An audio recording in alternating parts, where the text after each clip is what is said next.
Hello and welcome back to Like Maria. Today we're going to start the first of our series of analysis questions on Jekyll and Hyde. We're going to look at the story of the door. I'm going to do a reading and then a passage analysis concentrating on Utterson's character. I'm going to look at the first paragraph in the text, which on my book is on page 5, and it starts Mr. Utterson, the lawyer, down to talking about how he doesn't really have any change in his demeanour. So by the end of this short presentation, you'll be able to analyse Jekyll and Hyde, just like Maria.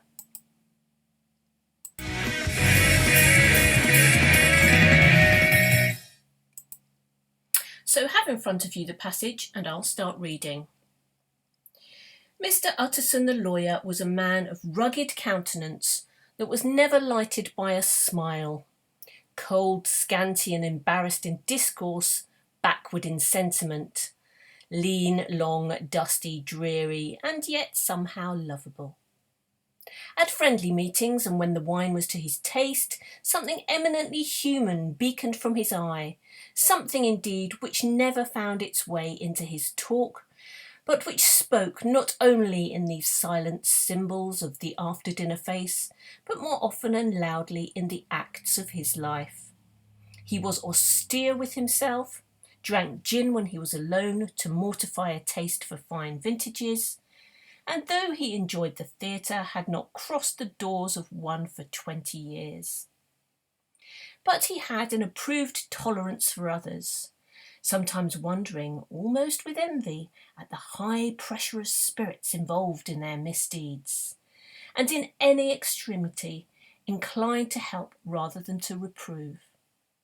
"I incline to Cain's heresy," he used to say quaintly. "I let my brother go to the devil in his own way." In this character, it was frequently his fortune to be the last reputable acquaintance and the last good influence in the lives of down-going men. And to such as these, so long as they came about his chambers, he never marked a shade of change in his demeanour. So that's the first paragraph. I'm going to focus on the duality, the dual quality in Utterson's character here. And I'm going to look at some negative characteristics and then some more positive characteristics. And you can see this theme of duality, which we come across in Jekyll and Hyde, is right there from the very get-go in this book. First of all, I'm going to talk about the negative side and the suggestion here that Stevenson makes that Utterson is backward in sentiment.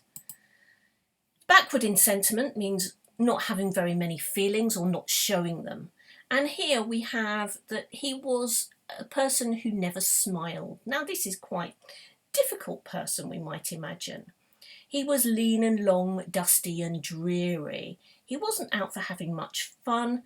Those adjectives in a list there with the alliteration lean and long and then dusty dreary just lists out rather dull features here. And this all builds up to give, as Stevenson says, an austere impression of this man. He didn't like drinking wine except in company, so he went for the more mundane spirit of gin. Despite his name of Utterson, one might think that he might utter a lot, but here we have a lack of speech. Stevenson says he doesn't actually speak much, and it's noted that he doesn't do many enjoyable pastimes. Really later in the book, only walking with his friend Enfield. He certainly hasn't been to the theatre in 20 years. So not exactly a barrel of laughs, one might think. However, on the other side, there is a certain warmth to his character, and Stevenson suggests that this is a man who is inclined to help others.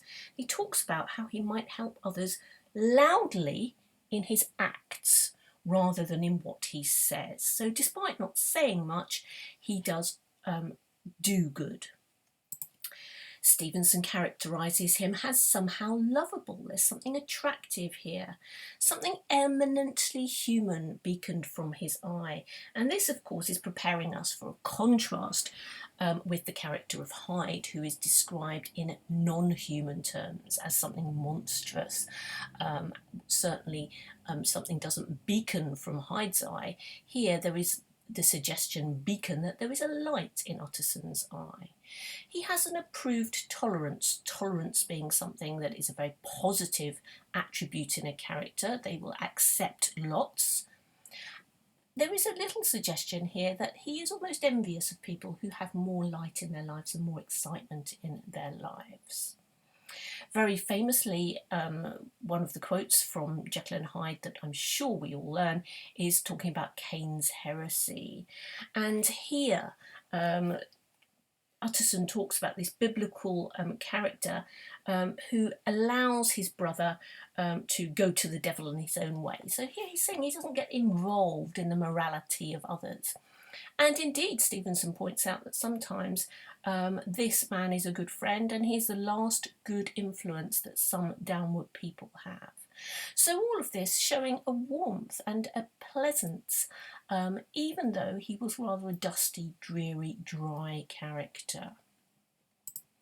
There are two more key things that I will pick out of this passage. One is the fact that Utterson is a lawyer, and lawyers were perhaps supposed to be, certainly in their professional life, fair, dealing with detail and dealing with facts and not things about the imagination, etc., and quite upholding of the law in itself, but obviously quite well off as well and a professional man.